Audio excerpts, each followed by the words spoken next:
बिस्मिल्लाहिर्रहमानिर्रहीम। अस्सलाम वालेकुम। मैं हूं आपका दोस्त, आपका host Mohammad Yasir Khan. Unfold with Yasir Khan के साथ अल्लाह ताला हमें ढेरों आसानियां दे और आसानियां तकसीम करने की तौफीक अता फरमाए। कोविड-19 अपनी लास्ट वेव में है तो गवर्नमेंट को जो एसओपीज़ हैं ज़रूर फॉलो करें और साथ के साथ लोग मुश्किलात का शिकार हैं तो कोशिश करें अल्लाह ताला ने आपको जितने रिसोर्सेज दिए उनको दूसरों के साथ शेयर करें ताकि उनकी ज़िंदगी पहले से कुछ बेहतर हो सके और सोसाइटी में कुछ आपकी कंट्रीब्यूशन हो सके। आज का जो शो है that is powered by Zeltrix pharmaceutical, जिनका कहना है we are sharing the health equity and tutor medicine they are serving those student who are suffering in कोविड-19। और आज के हमारे थर्ड स्पॉन्सर हैं अमीन हेयर क्लिनिक, जो कि हेयर ट्रांसप्लांट प्रोवाइड करते हैं, उसकी सर्विसेज प्रोवाइड करते हैं। साथ के साथ आपसे एक हम्बल रिक्वेस्ट कि जितने लोगों ने अभी तक वैक्सीनेशन नहीं करवाई 1166 पे विदाउट डैश अपना CNIC रजिस्टर करवा लें, बिकॉज गवर्नमेंट की जिम्मेदारी आपको वैक्सीनेशन प्रोवाइड करना है और लगवाना ही आपकी जिम्मेदारी है। तो जिन लोगों ने अभी नई रजिस्ट्रेशन करवाई और जिनकी फर्स्ट डोज हो चुकी है प्लीज़ वो सेकंड डोज की तरफ जाएं। और आपके घर में जो पेरेंट्स और ग्रैंड पेरेंट्स उन्हें किसी रजिस्ट्रेशन की ज़रूरत नहीं है, जस्ट उनको वैक्सीनेशन सेंटर लेकर जाएं और उनकी वैक्सीनेशन कंप्लीट करवाएं ताकि हम जल्द से जल्द आर्टिफिशियल इन्वायरमेंट से निकलकर नॉर्मल ज़िंदगी की तरफ वापस आएँ। आज का जो शो है that is purely on a different note. बालों की पैबंदकारी, हेयर ट्रांसप्लांटेशन होती क्या है, आज हम उसको अनफोल्ड करने जा रहे हैं। और आज के जो हमारे माशाल्लाह से एक्सपर्ट हैं, किसी तारुफ के मोहताज नहीं, प्रोफेसर डॉक्टर मुगीस अमीन, जो कि FCPS इन प्लास्टिक सर्जरी और माशाल्लाह से नेशनल और इंटरनेशनल एक्सपोजर रखते हैं। वेलकम करते हैं डॉक्टर मुगीस अमीन को unfold with Yasir Khan. Sir कैसे मिजाज हैं आपके? अस्सलाम वालेकुम Yasir, thank you very much for inviting me on your shows. I am really grateful. Thank you very much for joining sir. Sir सबसे पहले तो लोगों के लिए आसान कीजिए, माशाल्लाह से आपकी तो एक्सपर्टीज है इसमें, कि ये पैबंदकारी या हेयर ट्रांसप्लांटेशन होता क्या है?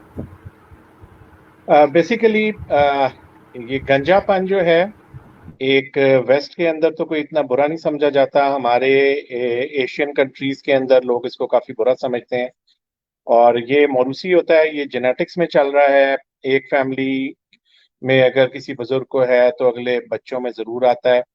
और इस गंजेपन का ट्रीटमेंट मेडिकल से एज सच को 100% इलाज नहीं है, लेकिन हेयर ट्रांसप्लांट जो कि आज से 1920s में इजाद हुआ था और उसके बाद मॉडिफाई होता गया ओवर द इयर्स, उसके जरिए हम परमानेंट हेयर जो सर के पिछले वाले हिस्से से होते हैं वहां से लेके सर के सामने ट्रांसप्लांट कर देते हैं, पैवंद कर देते हैं और ये फिर नेचुरल बालों की तरह ग्रो करते हैं और गिरते नहीं है।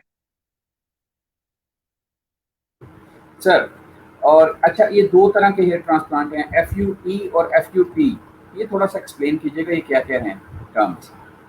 बेसिकली जापानीज ने 19 के अंदर 19th सेंचुरी के अंदर उन्होंने सबसे पहले हेयर ट्रांसप्लांट करना शुरू किया था और वो सर के पिछले हिस्से से पंच, एक वो औजार होता है उसके जरिए मोटे मोटे टुकड़े निकाल लेते होते थे और उनको ऊपर सर के फ्रंट वाले हिस्सों पे लगाना शुरू कर दिया।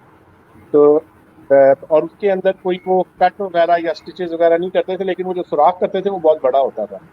तो वो बेसिकली फॉलिकुलर यूनिट एक्सट्रैक्शन था, उस जमाने में शुरू हुआ। लेकिन ओवर द ईयर्स लोगों ने कहा यार ये तो बहुत बड़ा सारा सुराख होता है, तो उसको खत्म करके लोगों ने एक सर के पीछे से पट्टी लेके पूरी लंबी स्ट्रिप ले लेते थे और उस स्ट्रिप को टांकों से बड़ी खूबसूरती से बंद कर देते हैं। तो वो जो स्ट्रिप लेते हैं उसको FUT कहते हैं, जिसके अंदर हम एक पट्टी लेके और बैक पे स्टिचेस लगा के तो हम उसको बंद कर दें, वो FUT है।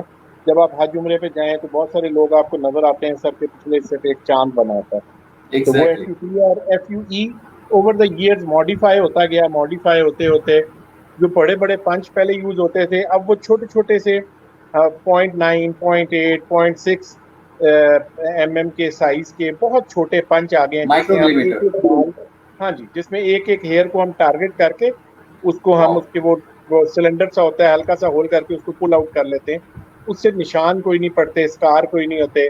बाद में कोई बंदा अपना बाल छोटे भी रखना चाहे बैक से वो रख सकता है। तो ये FUE है। FUE का डाउन टाइम बहुत कम है इसमें, क्योंकि बहुत छोटे छोटे पंचर हमने किए होते हैं, वो 3-4 दिनों में हील अप हो जाते हैं। FUT जो थोड़ा सा पुराना भी हो गया, अभी भी काफी सारे लोग FUT कर रहे हैं और कुछ केसेस के अंदर हमें भी अभी भी FUT करना पड़ता है। तो उनके अंदर यह है कि जरा डाउन टाइम थोड़ा ज्यादा होता है। हीलिंग दोनों साइड की 2 से 3 हफ्ते ले जाती है। हम पेशेंट को स्पोर्ट्स करने से 2-3 हफ्ते मना करते हैं। तो ये दोनों में फर्क है, FUT और FUE।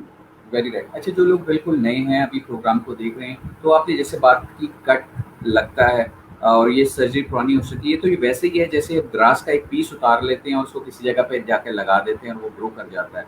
तो क्या वो जगह बिल्कुल खाली नहीं हो जाती? वो वहां पे जब हम स्ट्रिप निकालते हैं तो वहां पे हम बेसिकली जो गैप बनता है उसको स्टिच करके पूरा कर देते हैं, ऊपर और नीचे वाली जिल्द को खींच करके तो स्टिच कर देते हैं, तो वहां पे आपके फिर भी एक लाइन रह जाती है, लेकिन वेरी हेयर्स राइट, होते हैं आपके। और वो जब वेरी हम स्ट्रिप निकालते हैं तो उस स्ट्रिप में से भी हम एक एक जड़ अलग करते हैं, वो पूरी की पूरी स्ट्रिप नहीं खूबसूरत, लग सकती। जिस तरह हम ब्यूटीफुल। एफयूई में एक एक जड़ निकालते हैं, उसी तरह हुँ, हम एफयूटी में जब हम स्ट्रिप निकालते हैं तो उसे दूरबीन के नीचे रख के या किसी वाओ! मैग्निफिकेशन के नीचे रख के तो एक एक जड़ उसमें से अलग करते हैं। पैवन हम एक एक जड़ ही करते हैं, जिसको सिंगल फॉलिकुलर यूनिट कहते हैं। चाहे हम स्ट्रिप ब्यूटीफुल, कर रहे हैं, चाहे हम एफयूई कर रहे हैं, कर हम सिंगल फॉलिकुलर यूनिट ही रहे। ब्यूटीफुल। ये तो बड़ा ही मेहनत तलब और बड़ा ही गौर तलब और बड़ा ही एहतियात वाला काम है, माशाल्लाह। डेलिकेट है जी, क्योंकि जो एक फॉलिकल हम निकालते हैं, एक जड़ जो निकालते हैं, वो जिंदा होती है और वो सांस ले रही होती है। तो वाओ! उसको किसी भी किस्म का अगर ट्रॉमा हो, अगर वो ड्राई हो जाए तो वो बाल मर जाता है। अगर उसको हम ज्यादा जोर से पकड़ लें तो वो डेड हो जाता है। इसी तरह उसको अगर निकालते हुए कोई ट्रॉमा हो जाए तो फिर वो डेड हो जाता है। लगाते हुए अगर हम उसे क्रश कर दें या जोर से पकड़ लें तो वो डेड हो जाता है। तो हमें प्लस वो बॉडी से जितनी देर ज्यादा बाहर पड़ा रहेगा उतना उसका मरने के चांसेस ज्यादा हो जाते हैं, तो इसलिए निकालते ही हम उन्हें फौरन वापस भी लगाते हैं।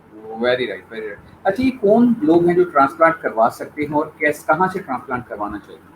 माशाल्लाह से आपका अपना सेटअप बेसिकली भी है। बेसिकली जो जितने भी लोग जो बॉल्ड हो रहे हों उसमें मुख्तलिफ स्टेजेस होती हैं, जिसको नॉर्वुड क्लासिफिकेशन कहते हैं, और वो 7 टाइप्स होती हैं।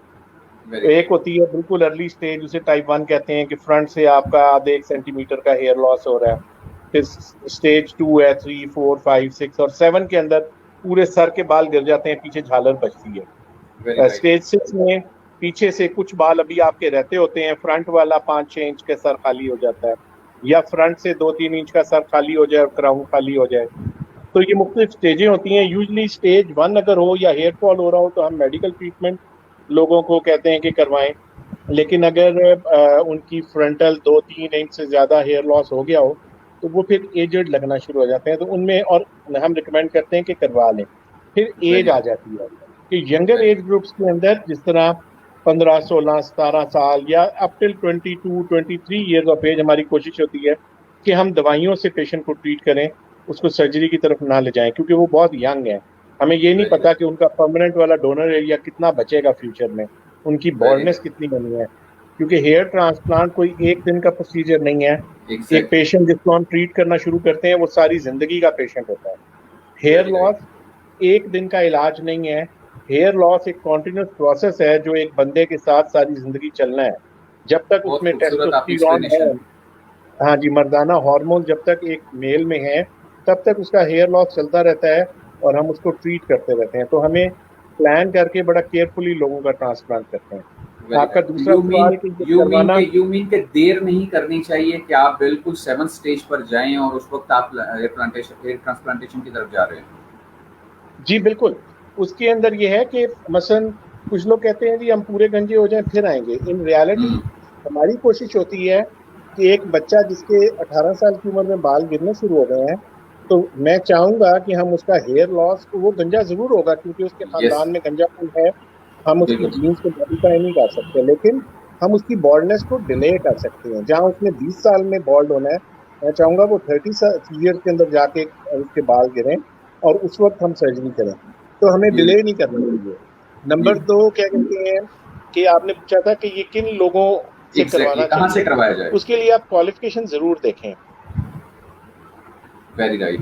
क्वालिफिकेशन थोड़ा सा इसको एलैबोरेट कीजिएगा। क्वालिफिकेशन आप जरूर देखिए कि जिससे आप ट्रांसप्लांट कराने हैं वो कौन है, क्वालिफाइड भी है कि नहीं है। अनफॉर्चुनेटली पाकिस्तान में कोई लॉ इम्प्लीमेंटिंग एजेंसीज इतनी है ही नहीं। तो यस, हमारे अगर आप ट्रांसप्लांट की उसमें जाएंगे तो हर शहर में आपको कोएक्स, जो कि डॉक्टर भी नहीं है, वो बिल्कुल सही। ट्रांसप्लांट कर रहे हैं। बल्कि एक दो मेरे जानने वाले थे, वो बूढ़े वाले से उनके भाई करवाने आए, तो कह रहे थे जी मेरे भाई ने बंदे कॉल कर लिए थे, वो घर में आके उसका ट्रांसप्लांट कर गए। ओह माय और लॉर्ड, ये किस तरह का ट्रीटमेंट था ये? और उसके बाद मैं आपको सच बता रहा हूँ, और उसके बाद फिर कॉम्प्लिकेशन जो होती हैं वो हमारे फील्ड को एक बुरा नाम देती हैं। लोग कहते हैं कि वो एक्टर साजिद के साथ क्या हुआ। हाँ बिल्कुल बिल्कुल ऐसे ही।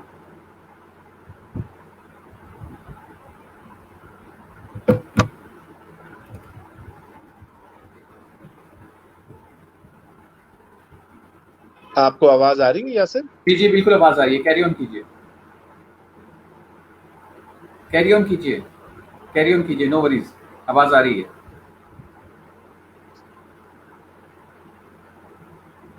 डॉक्टर मूवीज समीर इंटरनेट का इशू फेस कर रहे हैं, तो जैसे भी हमें दोबारा ज्वाइन करते हैं तो हम फर्दर इनसे मज़ीद जो क्वेश्चन है जो रिलेटेड है मेरे पास ऑफलाइन आए हुए हैं, तो हम पूछते हैं कि एक वक्त में कितने फॉलिकल या कितनी जड़ें जो हैं बालों की लग सकती हैं, एक वक्त में कितने बाल लग सकते हैं।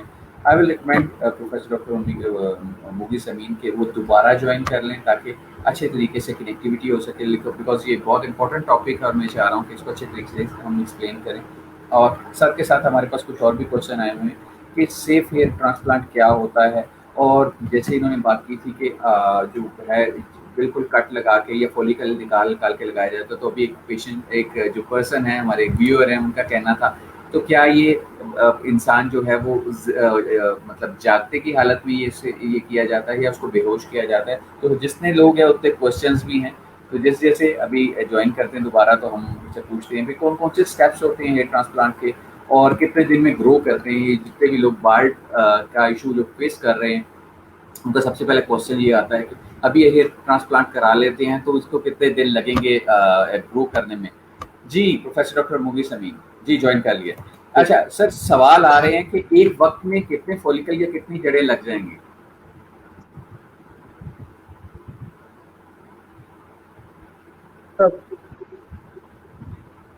डॉक्टर मुगीस आप बेशक इसके अंदर डिपेंड करता है कि आपके पीछे डोनर एरिया कितना है। डोनर एरिया पे डिपेंड कर रहा होता है। अगर आपका जी जी कैरी ऑन करें, आप ठीक है, आप ठीक है। आपके डोनर एरिया के ऊपर डिपेंड कर रहा होता है कि आपकी बैक पे बाल कितने हैं, नंबर 1। नंबर 2 कि आपकी फ्रंट की बॉल्डनेस कितनी है। हम बेसिकली कैलकुलेट करते हैं कि जितनी आपकी बॉल्डनेस है उस हिसाब से बैक से बाल निकालें। अगर तो आपकी बॉल्डनेस थोड़ी है तो हमें थोड़े ग्राफ्ट चाहिए होंगे। अगर आपकी बॉल्डनेस बहुत ज्यादा है तो हमें बहुत ज्यादा ग्राफ्ट चाहिए होते हैं। फिर डिपेंड करता है कि डोनर एरिया कैसा है। यंगर लोगों के अंदर यूजुअली फ्रंटल एरिया होता है थोड़ा सा, तो उसमें बड़े आराम से हमें जितने भी रिक्वायर्ड ग्राफ्ट मिल जाते हैं। जो सीवियर किस्म की बॉल्डनेसेस हों उनमें हमें देखना पड़ता है कि हम मैक्सिमम कितने बाल निकाल सकते हैं। और डोनर एरिया अगर अच्छा है तो हम 4000 प्लस ग्राफ्ट भी एक सेशन में ले लेते हैं। Very right, very right. अच्छा सलीम जहानिया है कराची से, वो पूछना चाह रहे हैं कि ये जो सर पे बाल लगते हैं तो इंसान के तो सारे जिस्म पे बाल होते हैं, तो क्या कहीं और से भी प्लग करके या आप जड़ निकाल के लगा सकते हैं? जी, इसे बॉडी हेयर ट्रांसप्लांट कहते हैं और ये एक नई फील्ड है जिसके अंदर हम आपकी दाढ़ी, आपकी चेस्ट और आपकी लेग्स और बाजुओं से भी हेयर लेके लगाते हैं। लेकिन हमने like should be replaced by like, एक जैसी चीज लगानी चाहिए। मसलन अगर आपके टाइल लगी हुई है फर्श के ऊपर तो 2 टाइलें किसी कोने में आप पत्थर की नहीं लगा सकते, आपको टाइल से रिप्लेस करना है। टाइलों के दरमियान ईंटें नहीं लगा सकते।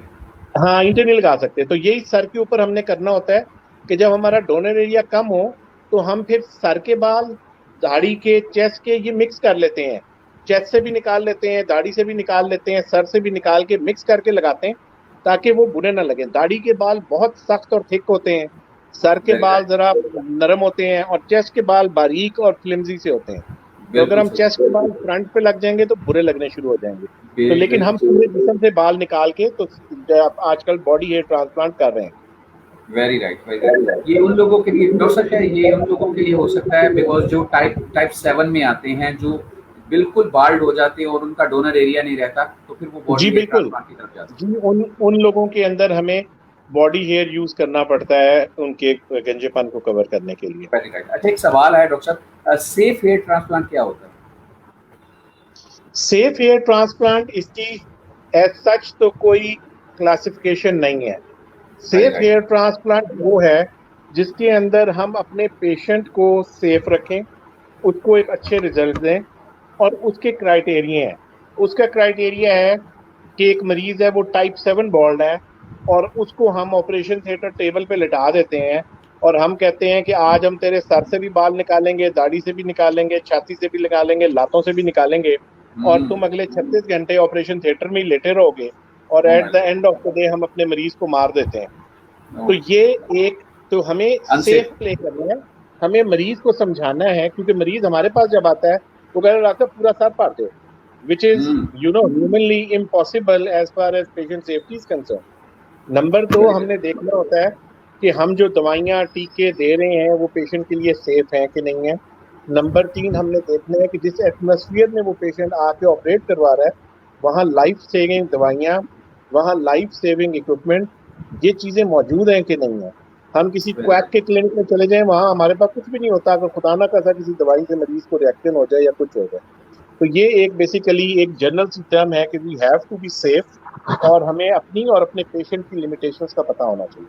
Very right. अच्छा डॉक्टर साहब, ये बताइए कि जो हेयर ट्रांसप्लांट आपसे करवाना चाहते हैं तो इनिशियल कौन से टेस्ट है जो आप उनको रेफर करते हैं ताकि वो आपके पास इसी तरफ आ सके? इनके बेसिक टेस्ट तो जो रूटीनली हम लोग करवाते हैं उसमें ब्लड कंप्लीट है, सीरम शुगर है, और स्क्रीनिंग करवाते हैं हेपेटाइटिस बी, सी और HIV की, ताकि कोई डिजीज ना हो। बेसिकली ये लोकल एनेस्थेटिक में हम लोग करते हैं, तो हमें कोई बहुत ज़्यादा इंटेंसिव किस्म के टेस्ट नहीं चाहिए होते हैं। लेकिन जिन पेशेंट्स के अंदर कोई इश्यूज हों, जिस तरह कार्डिक इशू है, डायबिटिक है, कोई उनको और हेल्थ के इशू हैं, तो हम वो सारे पहले फिर रूल आउट करते हैं कि इधर ये पेशेंट सर्जरी के काबिल है भी कि नहीं है। कोई कार्डिक पेशेंट हो जिस जो हम्म। ब्लड थिनर वगैरह ले रहे हो, उनके लिए भी हमें पहले कार्डियोलॉजिस्ट से ओपिनियन लेके उसके बाद ये प्रोसीजर करवाना चाहिए, ताकि वो पेशेंट के लिए सेफ हो।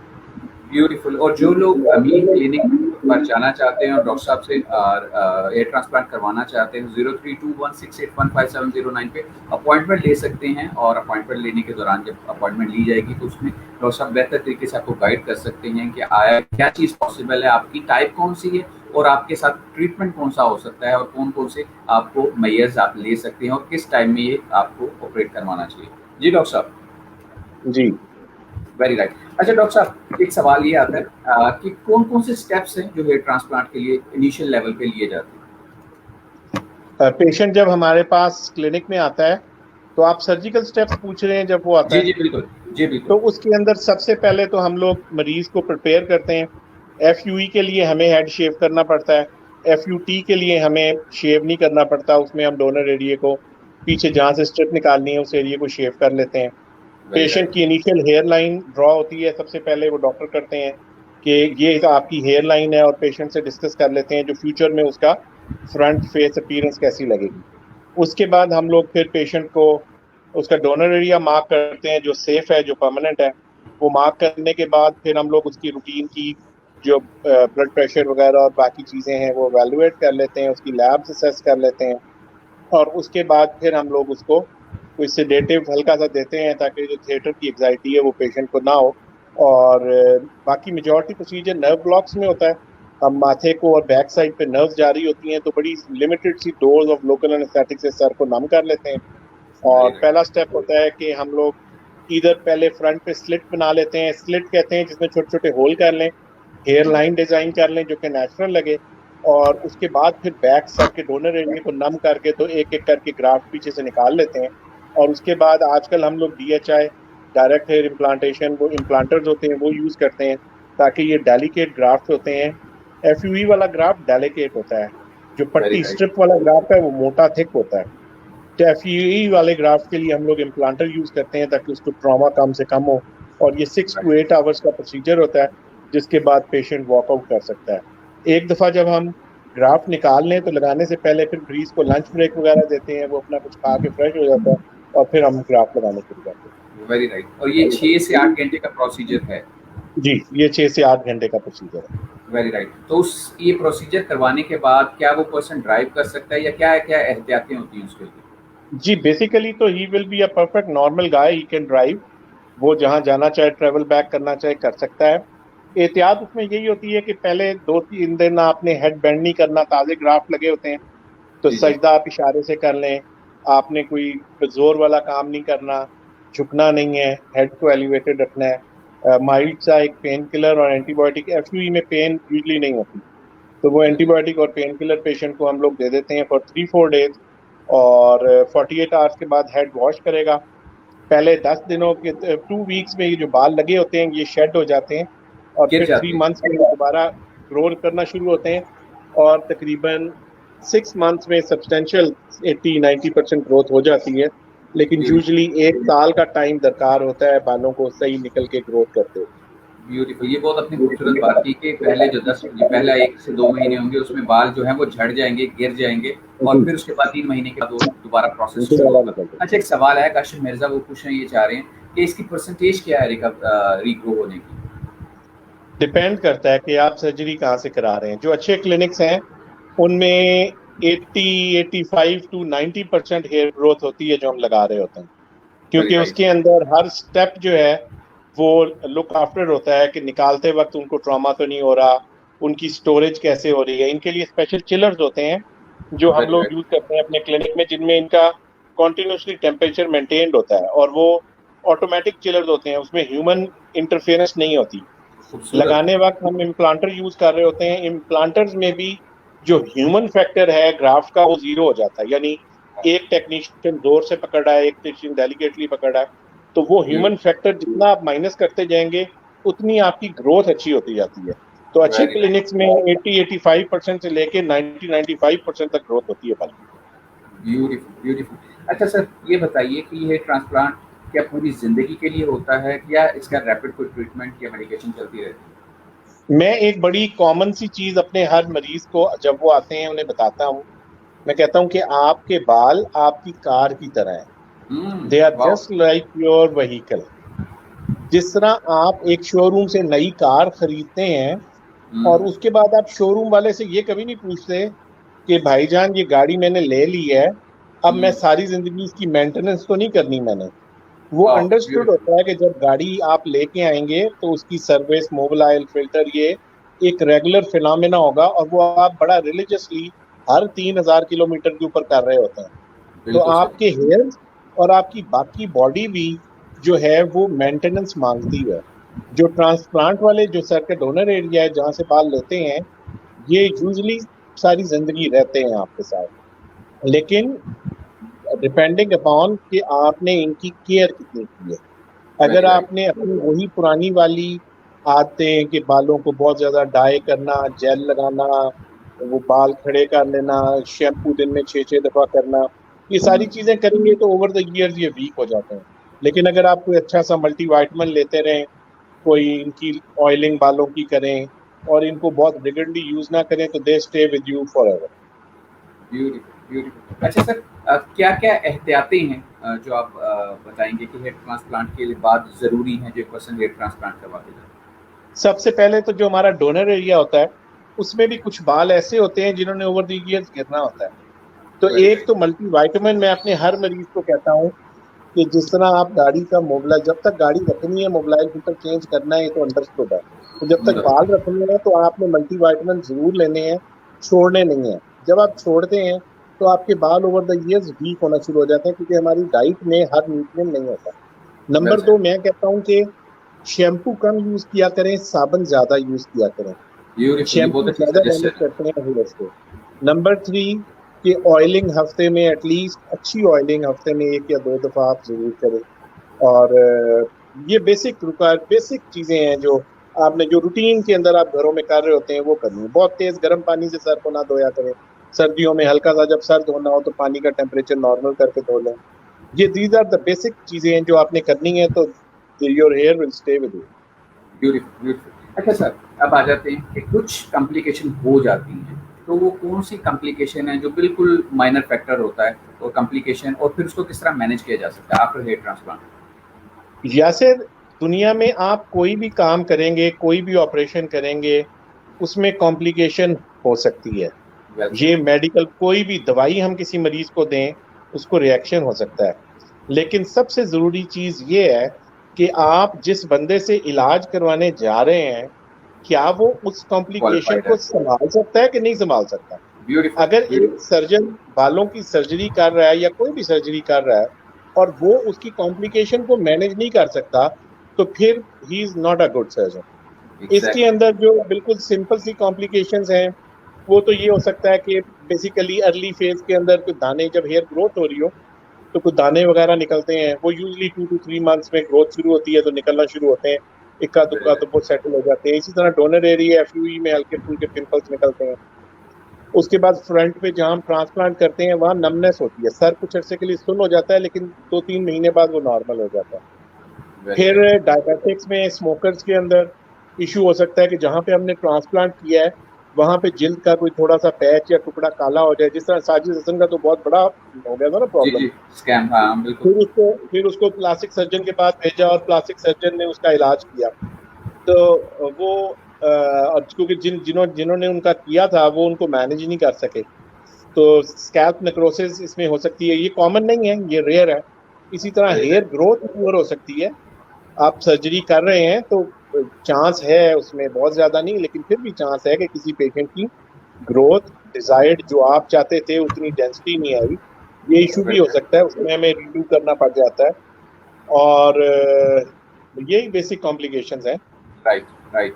अच्छा, लास्ट एक क्वेश्चन आया है, सलीम मिर्जा हैं, वो पूछना ये चाह रहे हैं कि मिनिमम और कितना अमाउंट होता है एक पर्सन जो अपना कलेक्ट करे और आपके पास हेयर ट्रांसप्लांट के लिए आए? यासिर, बेसिकली हेयर ट्रांसप्लांट एक सारे दिन का प्रोसीजर है। तकरीबन 7 से 8 घंटे आप एक फैसिलिटी में रहते हैं जहाँ पे एक हेयर ट्रांसप्लांट में बेसिकली एक सिंपल सर्जन से नहीं होता, पूरी टीम होती है। बिल्कुल, हेयर बिल्कुल सर। ट्रांसप्लांट सिंगल हैंडेडली नहीं होता। हेयर ट्रांसप्लांट का जितना इक्विपमेंट, सामान, चीजें हैं वो सब डिस्पोजेबल, वो हर चीज में डिस्पोजेबल होता है। लेकिन इसके अंदर कोई चीज लोकल हमें नहीं मिलती, हमें हर चीज इंपोर्ट करनी पड़ती है। तो इसकी एक प्राइस है जो पेशेंट को बेयर करनी पड़ती है, प्लस जो टाइम डॉक्टर और स्टाफ दे रहा है वो भी एग्ज़ैक्टली। एक कॉस्ट वो उसकी होती है। तो ये बॉल्डनेस के ऊपर डिपेंड कर रहा होता है, और ये सर्जन और सेंटर और शहर पर डिपेंड कर रहा होता है। मसलन कराची खूबसूरत। या लाहौर हुँ, में आप चले जाएं तो वो 4-4 लाख रुपए भी एक ट्रांसप्लांट के छोटे से सेशन के ले रहे हैं। आप टर्की चले जाएं वो 2-3 लाख रुपए, पांच बिल्कुल लाख सही रुपए कहा। तक ले रहे हैं। कोई छोटे इलाकों में आ जाए तो वहाँ रेट कम भी हो जाते हैं। तो वो बॉन्डलेस के ऊपर डिपेंड कर देता है। वो अगर तस्वीरें वगैरह भेज दें तो मैं देख के उन्हें गाइड कर दूंगा। तकरीबन 60-70 थाउजेंड से लेके फिर लाख 1.5 लाख तक, वो डिपेंड करता है कि बॉन्डनेस कितनी है। Very right. बहुत खूबसूरत और बहुत आपने आसान कर दिया डॉक्टर मोनीस अमीन, तहे दिल से आपका शुक्रिया। इतना खूबसूरत और इतना अहम टॉपिक है और ये लोगों की ज़रूरत भी है। जिस अवेयरनेस की कमी है, जैसे आपने बताया कि टाइप 7 तक लोग चले जाते हैं इंतज़ार करते-करते, उस वक़्त तक करियर भी ख़त्म हो चुका होता है, उस वक़्त तक उम्मीदें भी ख़त्म हो चुकी होती हैं और उस वक़्त तक अट्रैक्शंस भी ख़त्म हो चुकी होती हैं। तो अपने आप को इतनी देरी की तरफ मत जाएँ और अमीन हेयर क्लिनिक की तरफ ज़रूर जाएँ। और जैसे कि नंबर अभी शेयर कर दिया है, फर्दर कमेंट बॉक्स में भी हम नंबर शेयर कर देंगे, तो अपनी अपॉइंटमेंट लें और अपनी सजेशन लें और अपनी अपॉइंटमेंट के थ्रू अपना आप एनालिसिस करवाएं कि क्या आपका लेवल है, किस लेवल पर हैं और क्या आपके साथ ट्रीटमेंट हो सकता है, कितनी आपको ट्रीटमेंट की ज़रूरत है।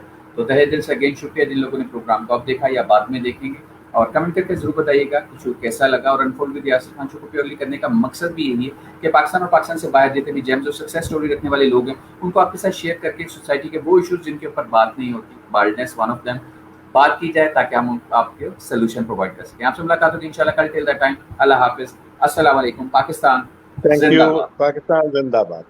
खुदा हाफिज।